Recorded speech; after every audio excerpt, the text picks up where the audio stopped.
वही ध्वनि और प्रकाश नाम रूप वाली जो शक्ति है, उसी का सघन संगठित रूप ये सारे वस्तुएं तो हैं। तो शक्ति सर्वव्यापक है। आत्मा तो छोड़िए, जीव भी नहीं, इसमें जीव थोड़े है। आत्मा कौन सा? शक्ति और आत्मा में अंतर क्या है? जो शक्ति है, पावर है, वो बिल्कुल ही कॉन्शियसलेस है, वो चेतना विहीन है। और जो आत्मा है प्योर कॉन्शियस है, विशुद्ध चेतन है। पावर जो है क्या है? शक्ति क्या है? कॉन्शियसलेस है, यानी चेतना विहीन है। ये लाइट है, पावर है, लेकिन इसमें कोई चेतना नहीं है। हजारों सूरज हो, आज शरीर मुर्दा पड़ा रहे, कुछ नहीं होगा।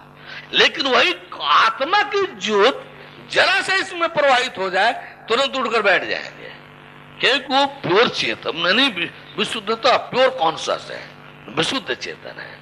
तो जो इस पावर और सोल का डिफरेंस है, जो इस शक्ति और आत्मा के अंतर को नहीं जानते हैं और शक्ति को ही आत्मा को भी शक्ति मान बैठते हैं, उनके लिए आत्मा सर्वव्यापी हो गया, उनके लिए आत्मा सर्वव्यापी हो गया। जबकि ऐसा है नहीं। सर्वव्यापी क्या है? शक्ति। अब बताइए, इस कागज में क्या कोई चेतना है, कोई क्रियाशीलता है? और जीव जहां रहेगा क्रियाशीलता होगी। आत्मा विशुद्धता चेतन है। पदार्थ दो तरह का आप लोग पढ़ते भी हैं साइंस में, निर्जीव सजीव। जब निर्जीव पदार्थ में आत्मा कहां रहती है? जीव और परमात्मा के बीच। आत्मा का स्थान कहां है? आत्मा, गौर करेंगे भैया, आत्मा परमात्मा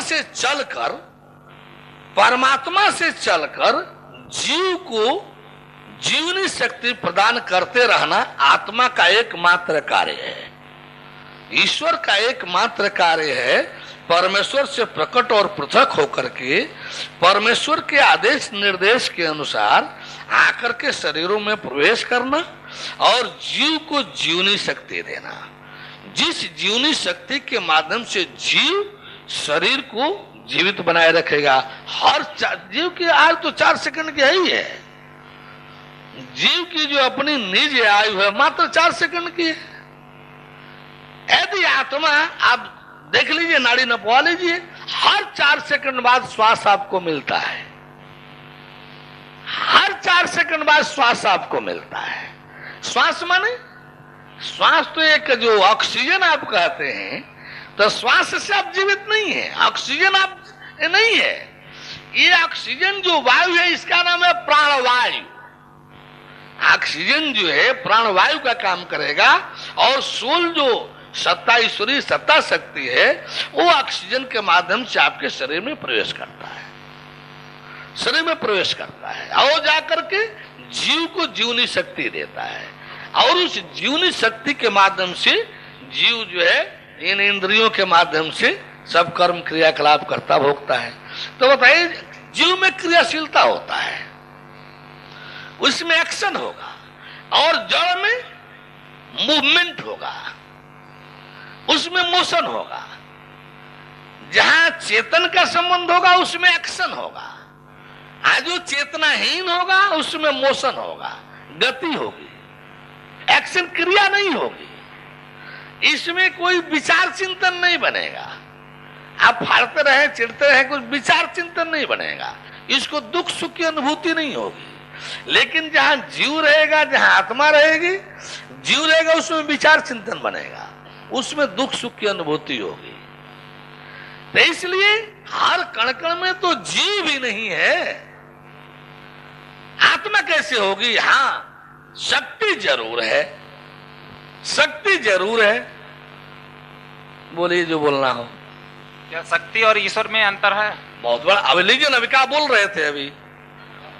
आत्मा ईश्वर ब्रह्म जो प्योर कॉन्शियस है, विशुद्धता चेतन है, और शक्ति जो है कॉन्शियसलेस लाइट है और प्योर कॉन्शियस है, विशुद्ध चेतन है। ज्योत उसमें भी है, लेकिन गौण रूप में ज्योति है, प्रधान रूप में वो सत्ता है, शब्द है। ये गौण रूप में शब्द है, आप प्रधान रूप में ललित है, इसीलिए शब्द पकड़ में नहीं आया तो ध्वनि कह दिया गया। ये ध्वनि है क्योंकि इसमें जीव नहीं है, ये साउंड है, ये वर्ड लेटर नहीं है। ये जो निकल रहा है राम रहीम आम अमृत सेव संतरा मानी भगवान, ये सब लेटर्स हैं, ये सब लेटर्स हैं, ये सब वर्ड है, इसमें लेटर वर्ड नहीं आएगा क्योंकि शब्द का प्रभाव इसमें है, शब्द नहीं है। तो शक्ति जहां शब्द अक्षर शब्द वहां है जहां प्योर कॉन्शियस है, जहां कॉन्शियस के लिंक में डायरेक्ट जीव है। सेल्फ सोल जहां होगा वहां एक्शन होगा, वहां लेटर होगा, वहां वर्ड होगा। और जहां पावर होगा, शक्ति होगी, कॉन्शियसनेस होगा, उसमें साउंड एंड लाइट होगा। लाइट प्रत्यक्ष दिखाई देगी और साउंड उसमें से आवाज आएगा। तो ये साउंड है, ये लेटर नहीं है, ये वचन नहीं है, ये शब्द वर्ड नहीं है। ये अंतर है पावर और सोल में।